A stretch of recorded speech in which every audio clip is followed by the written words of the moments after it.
Hello and welcome to The Listening Post. I'm Lauren Taylor, standing in for Richard Gisbert. This week, Hugo Chavez is dead, but Venezuela's media battles continue. Journalists in Vatican City trying to get behind the church's cloak of secrecy. Watch what you say about the king in Thailand. You could end up behind bars. And penguin overboard. Our web video of the week. The media coverage of Venezuelan President Hugo Chavez in death has been as divided as it was during his lifetime. Depending on which news outlet you're watching or reading, Chavez will be remembered either as a visionary leader who empowered Venezuela's poor, or an economic marauder who dismissed capitalist norms and the dictates of Western states. In the 14 years he was president, Chavez rewrote Venezuela's socio-economic script and dramatically changed the country's media landscape. The cameras focused on the masses, his voter base, like never before. And Chavez himself was omnipresent on TV. He also clashed repeatedly with private media outlets owned by businessmen whose political and economic ideologies were at the other end of the spectrum from his own. Hugo Chavez is dead, but the media rivalries in Venezuela are still alive. With presidential elections just a month away, the media divisions have intensified. The Listening Post's Marcela Pizarro reports on the media legacy left by Venezuela's late president, Hugo Chavez. Recibimos la información más dura y trágica. A las 4:25 de la tarde de hoy, 5 de marzo, ha fallecido el comandante presidente Hugo Chávez Frías.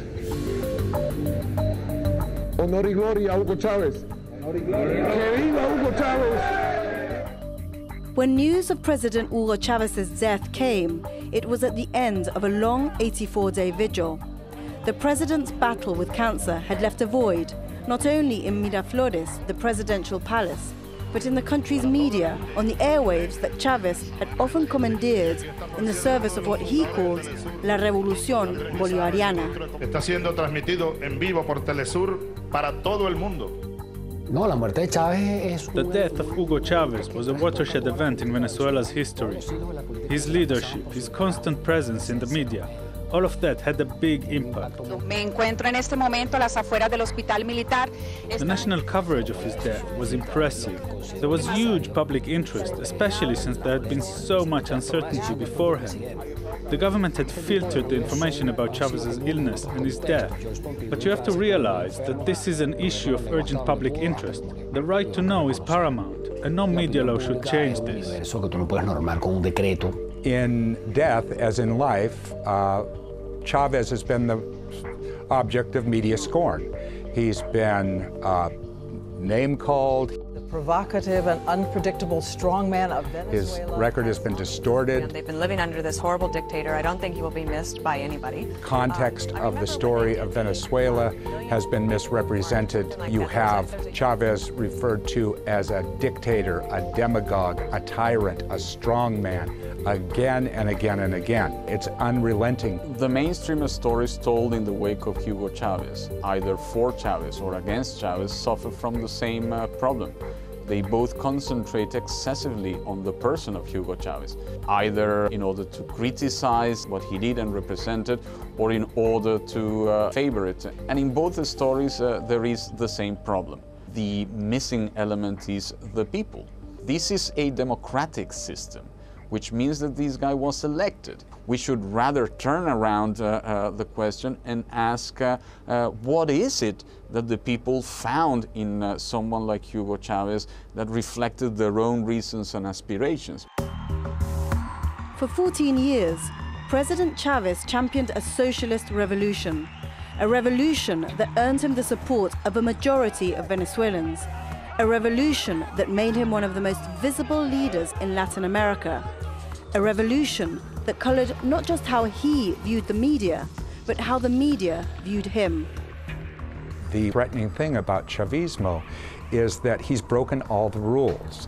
He's demonstrated that you can thrive without cleaving to an IMF or World Bank regime, and it scares the daylights out of the elite corporate press. One of the funniest things we saw in the US media following Chavez's death was a piece on the AP Business Wire that accused Chavez of squandering his country's oil wealth on education and healthcare and nutrition. They refer to those programs as meager programs, when he could have copied the Gulf oil states and built the world's tallest building. It was a piece that you had to check the headline twice because you might have thought it was from The Onion, the satirical publication. When Hugo Chavez came to power in 1999, he was faced with a media landscape controlled by Venezuela's business elites.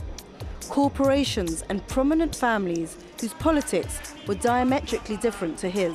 That media landscape has changed. That's when President Chavez comes to power, suddenly he knows that in order to govern, there was no way he could have done what he did without the support of the media. So the first thing he tried to do is to find ways to limit their influence in the public. He starts creating this polarization in the country, creating fights, public fights with the media. Acabar con la hegemonía de la televisión en Venezuela. Chavez managed to put an end to the hegemonic powers of the TV industry in Venezuela. It was them who had utmost control, utmost power, and politicians were scared of them. He confronted these people, but at what cost?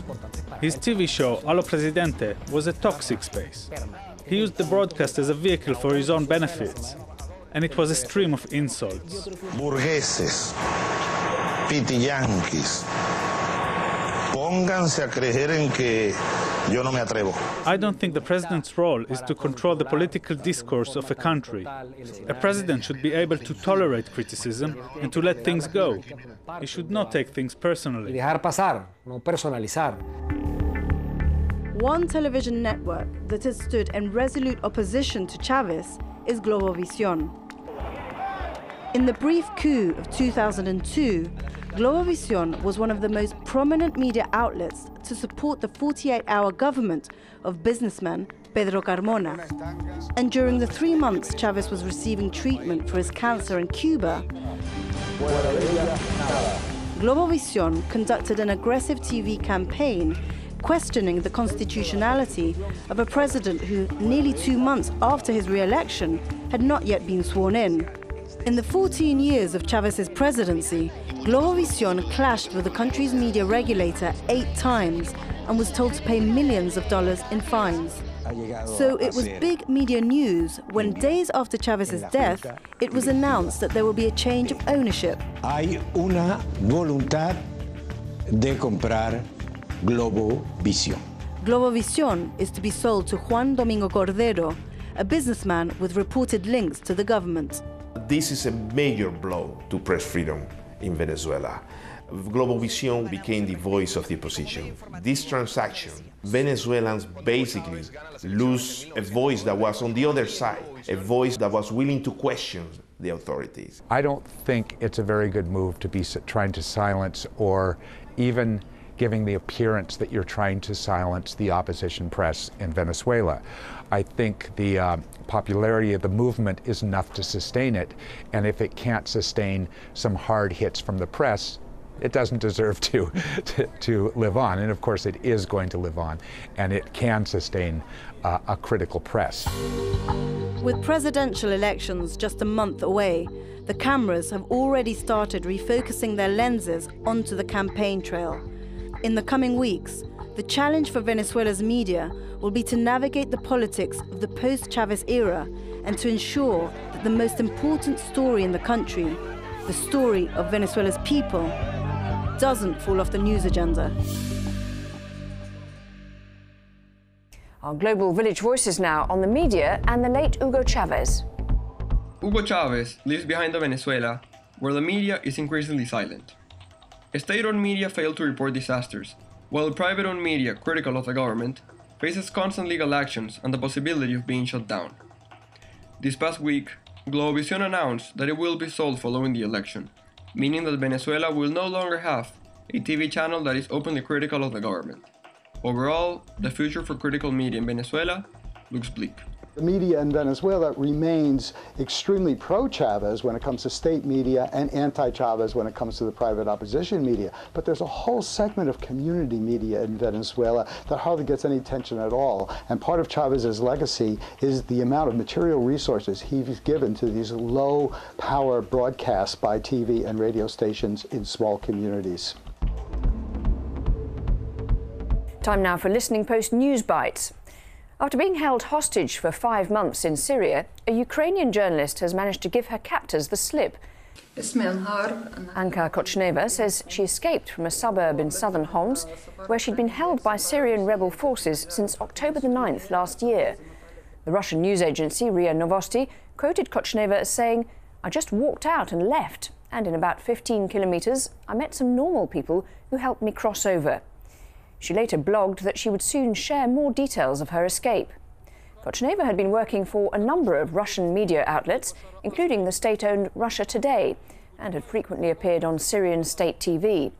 A self-described ardent supporter of the Assad government, Kochneva has said she plans to stay in Damascus to continue reporting on the conflict. "The world is blind," she told a Russian radio station. "I'll do everything so that people find out what's really happening here." There are at least 3 foreign journalists whose whereabouts in Syria continue to remain unknown. Jordanian reporter Fahmi Bashar al-Kaddoumi and 2 American journalists, James Foley and Austin Tice. The papal conclave in Rome was one of the biggest global news events this year, and also one of the most secretive. The election of the new pope was conducted under a media lockdown imposed by the Vatican. In accordance with the rules of a secret ballot, the cardinals voting for the new pope were sworn to secrecy.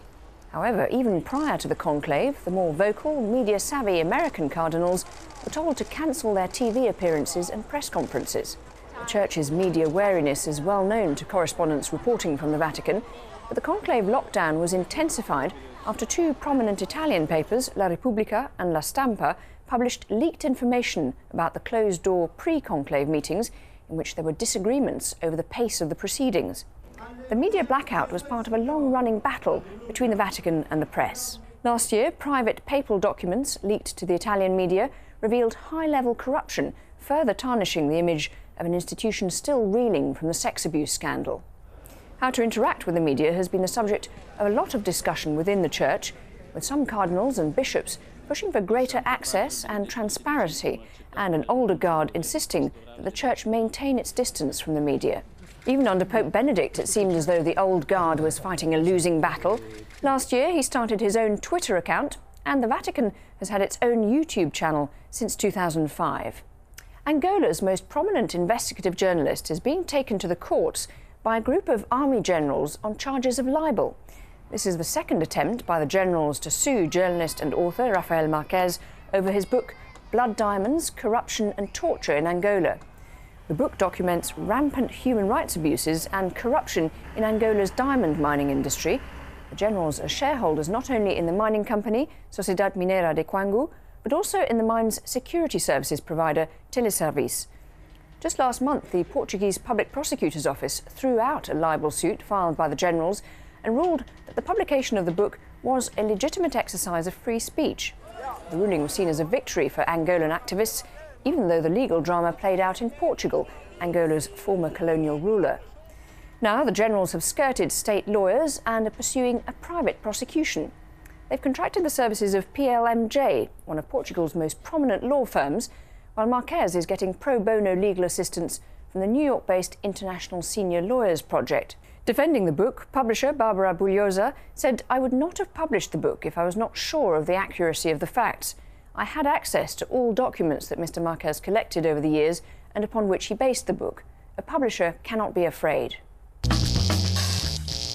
There's a problem in Thailand. It's in Article 112 of the Constitution, and it's called the lèse-majesté law. It's one of the biggest threats not only to the news media in the country, but to political activists, bloggers, people on Facebook, in fact anyone who may say or write something possibly offensive about a member of the royal family or someone close to them. In the past 6 years, this 100-year-old piece of legislation has become one of the most potent tools in Thailand's politics. Before 2006, there were about 5 or 6 lèse-majesté cases a year. In 2010, that number grew to 478. The Listening Post's Meenakshi Ravi now on Thailand's lèse-majesté problem. The protests are still very intense here. The situation has not gotten any better. The Red Shirt riots of 2010. Thousands in the streets of Bangkok protesting the military coup that deposed Prime Minister Thaksin Shinawatra in 2006. In Thailand, however, to criticize the coup is to implicitly criticize the king, because as head of state, he had the power to intervene, and he chose not to use it. So protesters were hauled into jail, nearly 500 of them charged with lèse-majesté, the crime of insulting the king. Since the coup in 2006, there have been hundreds of lèse-majesté cases. The critics of the law say that since then, it really has been about stifling criticism of the coup and those who were behind it. Lèse-majesté is being used in the king's name as a political tool in political conflicts. In fact, I would go further than that and say that the king is being used by various political factions. The law itself states that nobody can defame, insult, or threaten the monarch, queen, heir apparent, or regent. The problem is that neither defamation, insult, or even threat are clearly defined in the law. So this loose language effectively has allowed for the abuse of these laws. The lèse-majesté laws work as a kind of dragnet for political activists in Thailand. Anyone can be swept up. In January this year, Somyot Pruksakasemsuk, the editor of a political magazine called Voice of Thaksin, was sentenced to 10 years in jail on charges that 2 articles he published 3 years ago contained statements that defamed the royal family. Shannon Klaiklung was a military man in the Thai Air Force. In 2010, he was suspended for posting allegedly offensive comments about the royal family on Facebook. How offensive? We don't know. And even if we did, we could be breaking Thai law by reporting it. Even reporting the specifics of lèse-majesté allegations can potentially land you in legal trouble. Something like that happened to Pravit Rojanafruk, a journalist working for the Thai paper The Nation. Rojanafruk wrote about the need to reform the lèse-majesté laws and found himself in an interrogation room with the police. His articles were taken offline, and although there were no formal charges, it was the kind of case that creates a climate of fear. The media, when it comes to reporting about the royal family and about the lèse-majesté laws, if someone is convicted of insulting the royal family under the lèse-majesté laws, we cannot report what that person did in the first place to be arrested for those crimes. And one of the implications of that is that the public don't really know the boundaries of what they can and can't say. The line changes all the time. And that's something about lèse-majesté. You can never tell whether you're committing lèse-majesté or not. For example, I am in exile in Britain because I wrote an anti-coup d'etat book criticising the 2006 military coup. Supporters of the law say lèse-majesté has been misunderstood. We spoke to Tulsiti Somwang, who heads a pro-royal family political party called the Multicolored Group. The objective, Article 112, is to protect the beloved king. Its objective is to protect the peace of the society, not to stop the freedom of expression. They may say that it's a political tool, but in fact it's not. It's just the ordinary people that love and would like to protect their beloved king. Those who disagree with that point of view say not only is Article 112, the lèse-majesté law, difficult enough to deal with in its original form, but what happened in 2007 made it worse. It was the passing of the Computer Crimes Act. It took the lèse-majesté law and applied it to the online world. The 2007 Computer Crime Act is arguably some of the most draconian legislation in the world governing the internet. It effectively has given the authorities a new tool to pursue and punish any anti-monarchy sentiment that is published online. And authorities have used this law with a vengeance.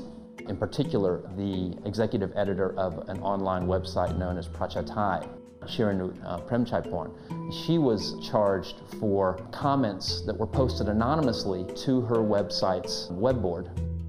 I didn't expect it will happen. The Computer Crime Act is a new law, and there are the limit understanding about technologies. There are limit understanding about how this law will be enforced. Unfortunately, the verdict is not come in favor of me. So it's confirmed that if you be a webmaster or you be just an intermediary of some website, and someone posts anything in your website, you can face these kinds of problem. And this is how to say, it's like accelerate the worrying trend of the lèse majesté. The lèse majesté law has a pervasive impact on journalism. When we tried to book a local camera crew to film this report for us in Bangkok, it wasn't easy because even speaking to someone about lèse majesté can be career limiting in Thailand. The camera crew that shot the pictures in the report you're watching agreed to work with us on the condition that we would not reveal who they are. And the thing about lèse majesté is this: you don't even have to be charged by the authorities to be sentenced.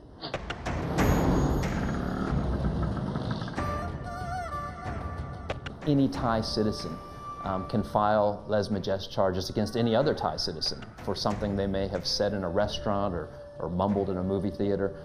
The royal family, through the Constitution, are not allowed to file these cases themselves, so it is incumbent upon the government to follow up these cases. The problem beyond that is that everyone in the chain, the police who investigate the allegation, the lawyers involved, the judges in the courts, feel obliged to push the cases through because they fear that if they don't push this through and convict the people, then they too will be accused of being disloyal to the monarchy. This is a law which is exact opposite to freedom of speech. It cannot be reformed. The prison terms are outrageous. People at the moment are in prison for 20 years for making statements. It's actually a law which protects dictatorship. You have to abolish lèse majesté.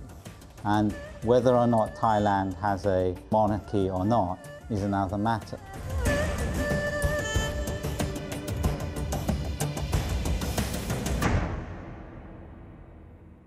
More Global Village Voices now on Thailand's lèse majesté law. Thailand's lèse majesté law needs to be urgently reviewed by the Thailand's parliament because it is a law which is being used to curtail freedom of speech and expression in the country. It is very important to support the proposal of several individuals and groups to immediately review this lèse majesté law, which some experts have been calling as the world's harshest. The most dangerous element of the lèse majesté law is definitely that basically everyone can file charges against a wide range of people. If we look at the UK or the Netherlands, we see that they have rare cases, and if they have a case, then the violations are about $100 or $200 in fines, while the Thai government is threatening with up to 18 years of jail term. Finally, on the World Wide Web, there are a few sure-shot methods to get your video going viral. Throw in a few bloopers, mix in a few cute babies, baby animals work equally well, and you're on your way. The British Broadcasting Corporation has been airing a wildlife documentary series called Penguins Spy in the Huddle, where they deployed more than 50 spy cams to film the true character of the birds, but managed to capture a little more than that. They put out an online short to promote the documentary series, and from the looks of it, they've got all the elements right for a viral campaign. Our web video of the week is called Penguin Fail, and it's racked up nearly 140,000 hits online. We'll see you next time at The Listening Post.